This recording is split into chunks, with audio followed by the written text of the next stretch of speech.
ونستغفره ونؤمن به ونتوكل عليه نعوذ بالله من شرور أنفسنا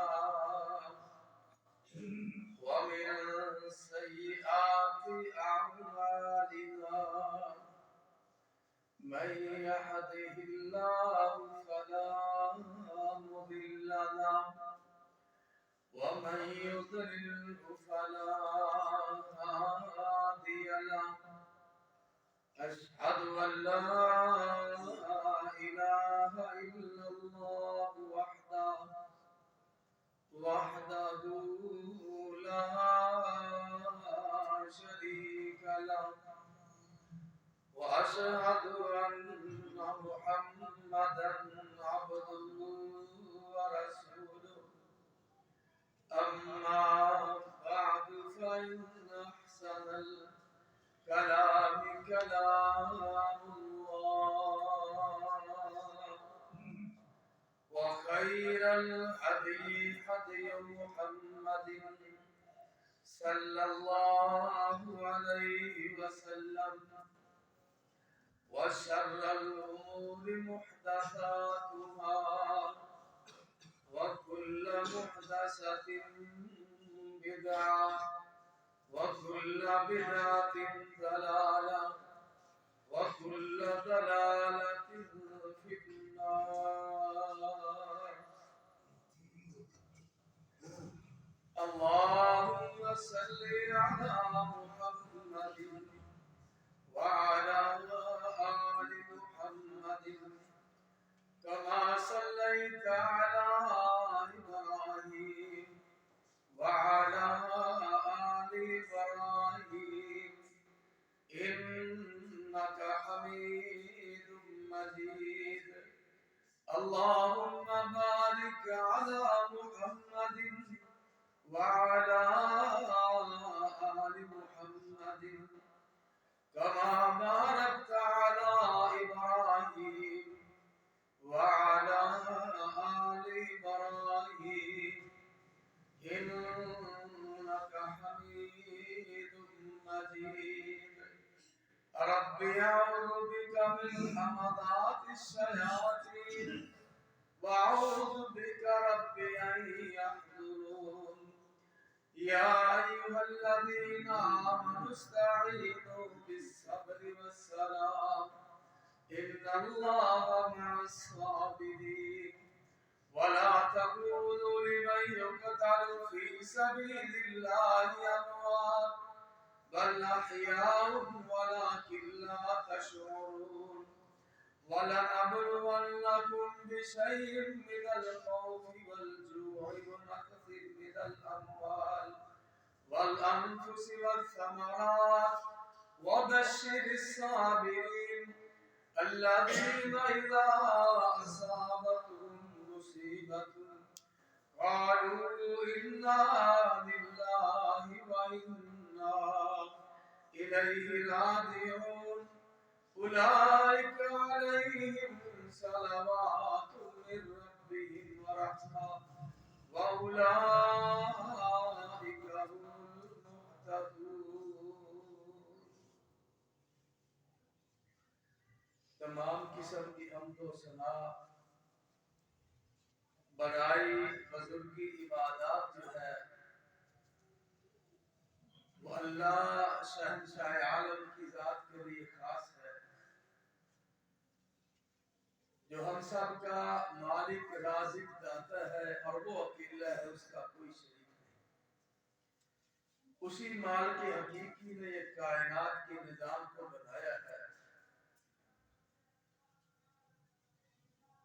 وہی عبادت کی لائق ہے، وہ اپنے بندوں کی حاجات کو پورا فرماتا ہے۔ انگنت لا تعداد درود و سلام سید ولد آدم رحمت کائنات نبیوں کے امام جناب محمد رسول اللہ صلی اللہ علیہ وآلہ وصحبہ وسلم کی ذات گرامی پر بے شمار لا تعداد درود و سلام ہو آپ کی آل پر، صحابہ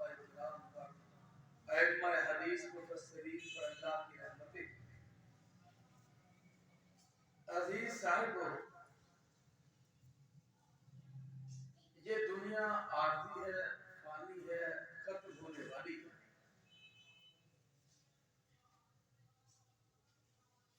یہاں رہنے کے لیے کوئی ہمیشہ آیا نہیں، بڑے بڑے آئے چلے گئے، یہ چلتی سراہ ہے، کو آ رہا کو جا رہا۔ ہم نے پھر یہ بھی دیکھا، آپ نے بھی دیکھا،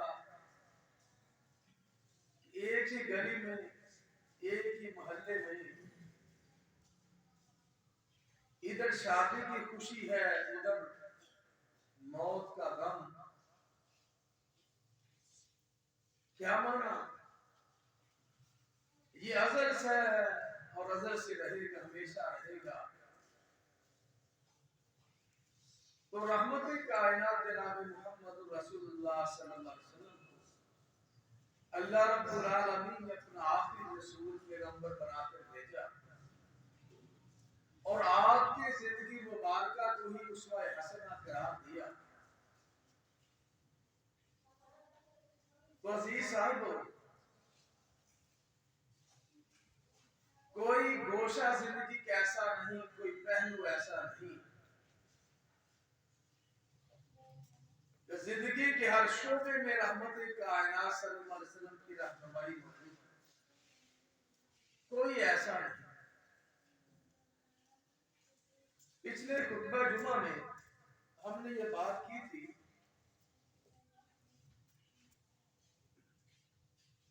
باپ فوت ہوا ہے تو اس کی اولاد کو چاہیے اس کا غسل کا اہتمام کرے۔ ماں فوت ہوئی ہے تو بیٹیاں کریں، بہنیں کریں۔ لیکن یہ بات عجیب ہوئی کہ یہ کیوں ہوا، ایسا کیوں ہوا؟ ہم نے پہلی بار سنا کہ باپ فوت ہوا، بیٹا اس کو غسل دے۔ پھر جب انسان سوچنے کی بجائے باتوں میں رنگ بھرتا ہے،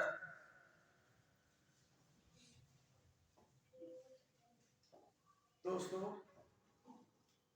پچھلے خطبہ جمعہ میں ہم نے یہ بات کی تھی اس لیے کہ بیٹا اپنے باپ کی مغفرت کی دعا کرے، بیٹی اپنی ماں کی مغفرت کی دعا کرے، اور پھر یہ بات بھی ہوئی کہ غسل دینے والا میت کی کسی چیز کو چھپا لے گا، اللہ رب العالمین 40 بار اس کو معاف فرمائے گا۔ حالانکہ اللہ رب العالمین ایک بار ہی فرما دے کہ میرے بندے میں نے تمہیں معاف کر دیا، ایک بار ہی کافی ہے۔ میاں باقر رحمہ اللہ، ان کے بارے میں آتا ہے کہ وہ کہا کرتے تھے رب العالمین کا تجھ پہ راضی، تجھ پہ راضی۔ ہر روز کسی نے کہا میاں صاحب یہ کیا بات ہے؟ تو آگے سے فرمانے لگے بیٹا بات یہ ہے، میں تو اللہ رب العالمین پہ راضی ہوں، اس کی نعمتوں پہ راضی ہوں، اس کی رضا پہ راضی ہوں، اس کے دیے ہوئے پہ راضی ہوں۔ کبھی تو میرے جواب میں وہ میرا مالک ایک بار بھی کہے گا نا کہ میاں باقر میں بھی تجھ پہ راضی ہوں، میری بات کر رہے ہیں۔ تو بات کرنے کا مقصد یہ ہے کہ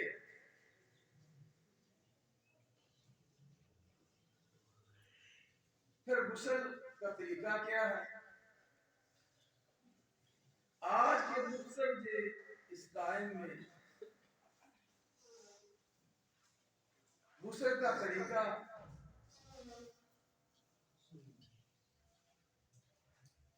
انسان فوت ہوا،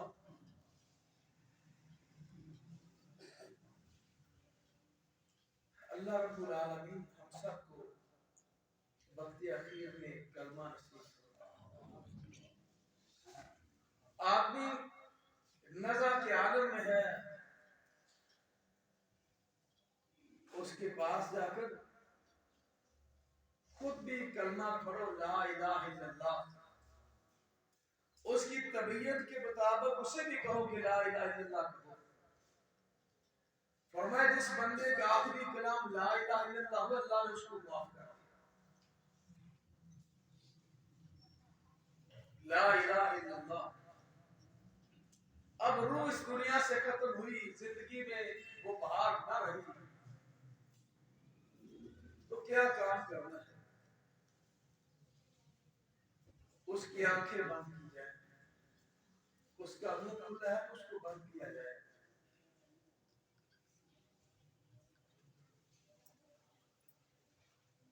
اب اس کو اس تختے کے اوپر لٹایا ہے جس کے اوپر لیٹنے کے بعد کوئی انسان کبھی دنیا میں نہیں آتا۔ لٹایا ہے، انگوٹھی ہے، گھڑی ہے، وہ رسا اس کو اتار لیں گے۔ گل دے کے کفنی، پنجابی کے شیر ہے، گل دے کے کفنی دوستاں نے پا منجے دے دیتا۔ کمیز اتاری جائے گی، ناف سے لے کر گھٹنوں تک کپڑا ڈالا جائے گا، پیٹ کو دبایا جائے گا، اگر کوئی علائش ہے تو وہ نکل جائے گا۔ کیوں؟ اس لیے کئی بار جب وقت اخیر آتے ہیں تو بڑی سختی کا میرا آقا نے ارشاد فرمایا ان للموت سکرات، موت کی سختیاں بڑی، اللہ رب العالمین ہم سب آسانیوں سے نوازے، اپنی رحمتوں سے نوازے، وقت اخیر میں کرنا نصیب۔ اس کے بعد روئی، ناک، منہ صاف کرنا ہے تاکہ جب غسل دینا شروع ہو وہ جو بیماری کی وجہ سے ناک سے خون بہتا ہے وہ صاف ہو جائے۔ تو فرمایا دائیں طرف سے آپ کو شروع کرنا۔ ماں ام عطیہ فرماتی ہے اللہ کے نبی صلی اللہ علیہ وسلم کی بیٹی اس کا غسل دینے لگی تو میرے آقا نے فرمایا دائیں طرف سے شروع کرنا، جس طرح ہم وضو کرتے ہیں۔ ہاتھ دھوئے ہیں، چہرے پہ روئی سے پانی ڈالا ہے، صاف کیا، دایاں باؤں یہ نام جس طرح وضو ہم کرتے ہیں،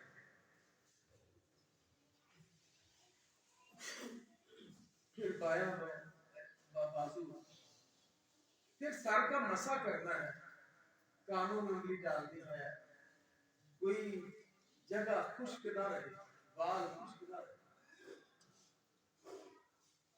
پھر پاؤں دھو رہے ہیں۔ دوسرا آسان سا، چونکہ اللہ کے نبی صلی اللہ علیہ وسلم کا دین آسان ہے، اب اس میں کون سی مشکل؟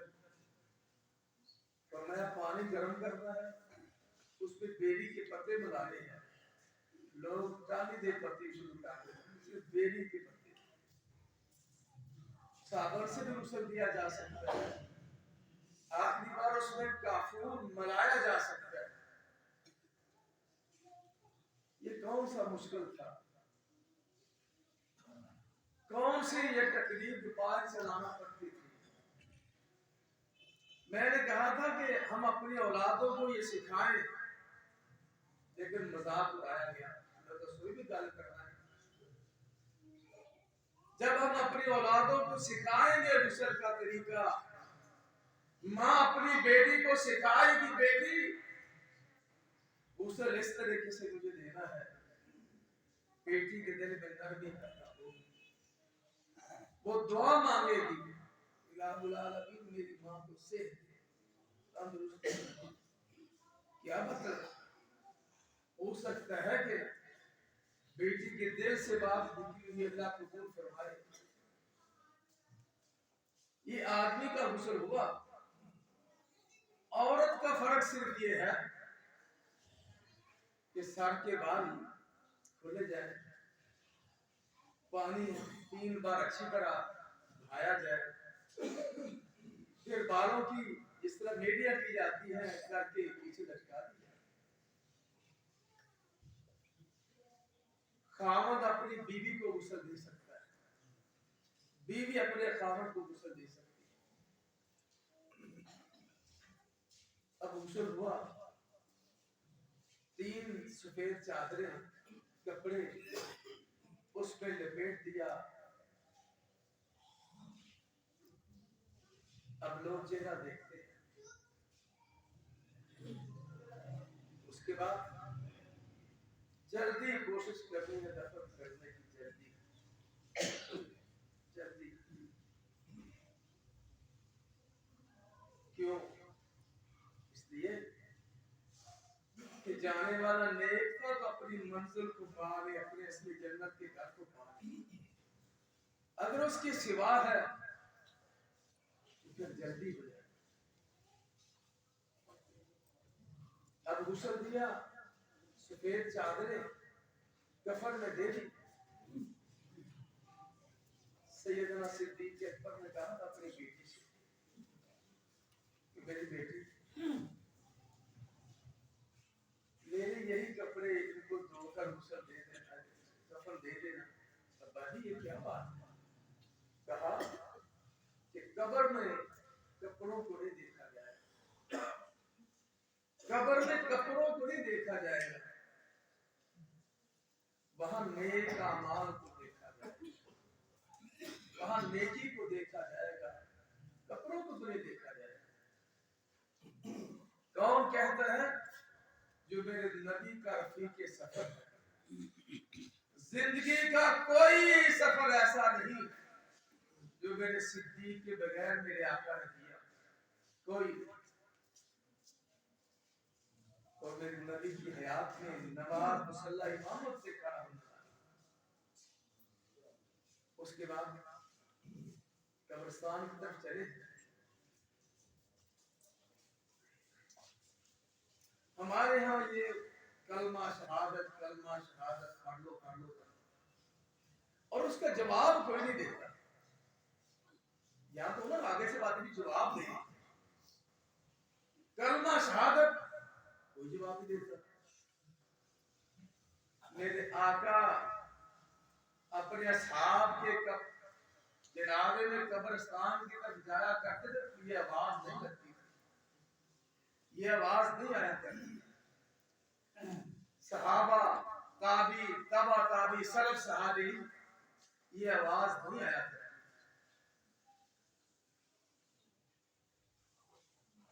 دفن کیا ہے، دفن کرنے کے بعد فرمایا 3 لاکھ مٹھی مٹی اس کے اوپر گراؤ۔ حدیث میں آتا ہے کہ اللہ رب العالمین ایک بندے کے لیے میں نے تیری ایک چیز رکھی ہوئی ہے، نامہ اعمال میں رکھی جائے گی اور وہ بھاری ہو جائے گی۔ یہ کیا ہے؟ یہ وہ جو اپنے مسلمان بھائی کی دفن کے وقت تو نے مٹھی اس کے اوپر ڈالی۔ اور پھر ہمارے ہاں یہ رواج ہے کہ دفن کیا، اس کے اوپر اگربتی لگائی، ابھی تھوڑی دیر بعد امام نے جس نے دعا مانگی وہ کہنا یا اللہ اس کی قبر کو منور فرما، اس کی قبر کو ٹھنڈا فرما، آگ سے بچا، اور ہم نے اس کے اوپر آگ لگا رکھی۔ ہمیں یہ سوچنا چاہیے جس بندے کی قبر کے لیے ہم دعا مانگ رہے ہیں کہ الہ العالمین اس کی قبر کو آگ سے محفوظ فرما، اس کی قبر کے اوپر ہم آگ لگا رہے ہیں۔ یہ نہیں ہونا چاہیے۔ اس کے بعد دفن کے بعد پھر دعا مانگنی چاہیے۔ صحابہ فرماتے اللہ کے نبی صلی اللہ علیہ وسلم دفن کے بعد پھر دعا مانگا کرتے تھے، الہ العالمین نے اس کو ثابت قدمی عطا، اس سے سوال جواب ہونے ہیں، اس کو ثابت قدمی عطا، اللہم ثبتہ بالقول الثابت لا الہ الا اللہ۔ وہاں دعا مانگتے ربنا آتنا فی الدنیا ربنا ظلمنا انفسنا. اور یار یہ بات تو آپ کے لیے تھی، مرنے والے کے لیے کیا مانگا؟ کچھ نہیں. 70 قدم آگے پھر کھڑے ہو جائے، کھڑے ہو جائے، کیا ہوا؟ دعا مانگے.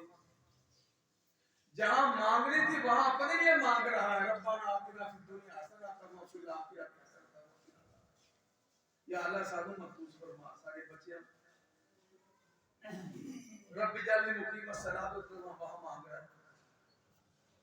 اس کے لیے مانگ اللہم ثبتہ بالقول الثابت لا الہ الا اللہ.